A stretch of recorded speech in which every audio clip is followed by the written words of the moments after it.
This is what Raksha Bandhan is all about.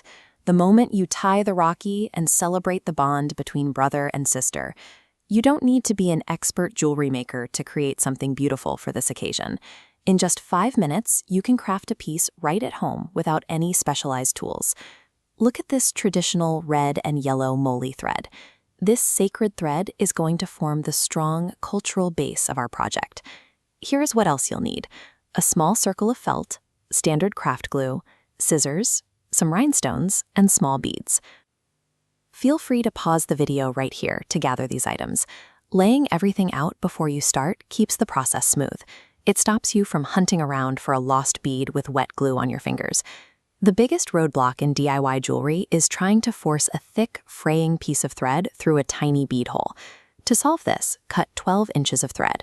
Place a tiny drop of craft glue on both ends and twist the tips tightly with your fingers.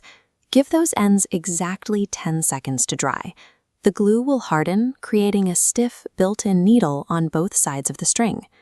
Next, take your small circle of felt and spread a thin, even base layer of craft glue right in the center.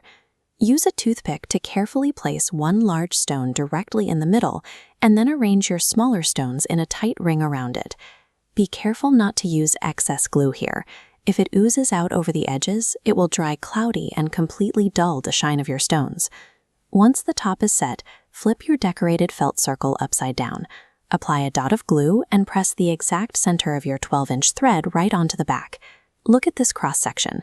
To seal it perfectly, add another layer of glue and press a second, identical piece of felt directly over the back, trapping the thread inside. This specific felt sandwich technique guarantees that the heavy centerpiece is locked tightly onto the thread and will not fall apart while it's being worn. With the centerpiece done, we need to add the side beads. The main challenge here is keeping the left and right sides perfectly symmetrical so the design stays balanced. Count out your beads right now and organize them into 2 identical piles, one for the left side, one for the right. Grab that stiffened, glued tip we made earlier. Notice how easily it glides straight through the tiny hole of your first golden bead. Slide that bead all the way down to the centerpiece. Follow it up with a pearl, and then add another gold bead to finish your first sequence. Switch to the other end of the thread and repeat that exact same pattern, gold, pearl, gold, to achieve visual balance. Right now, without anything securing the ends, those beads will slide loosely away from the center and bunch up unevenly. Lock them into place by tying a tight overhand knot immediately flush against the final bead on both the left and the right sides. Tie one last pair of small knots at the absolute outer ends of your 12-inch thread to keep the tips from fraying as they wear down over time. By combining that symmetrical bead layout with those tightly secured boundary knots, you get a professional, durable accessory that holds its shape.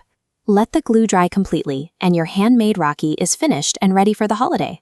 This arrangement shows 5 distinct styles, proving how easily you can alter the look just by swapping out the centerpiece and the bead pattern. You can customize your design even further by placing a small printed photograph in the center, or by braiding multicolored silk threads instead of using the traditional moli. When you look at a professional stall like this, the variety can seem overwhelming. But the core steps we used, prepping the thread tips and anchoring a centerpiece, are the same building blocks you can use to start experimenting with more complex layouts. Taking a few minutes to craft this yourself gives you a personalized accessory, adding a lasting, sentimental value to your Raksha Bandhan tradition.